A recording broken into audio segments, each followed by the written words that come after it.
बिरासिटी वेझो ॻोठ मोहम्मद बख्श बिरोही में सोलर प्लेट जी तार मां ओचितो बाहि लॻण सबबि 4 पुर्तनि जा घर सड़ी राख थी विया। बाहि लॻण सबबि घरनि अंदरि पियल क़ुरान पाक शहीद 1,85,000 रोक रक़म 3 तोला सोन नियाणी जो ॾाज जो सामान समेत अनाज थांव क़ीमती कपिड़नि समेत अल्ह तल्ह सड़ी राख थी वियो।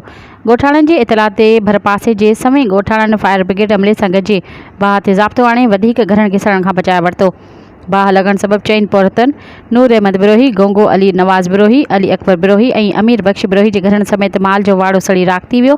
बाहि मुतासिरीन खुलियल आसमान हेठि बेयारो मददगार वेठल।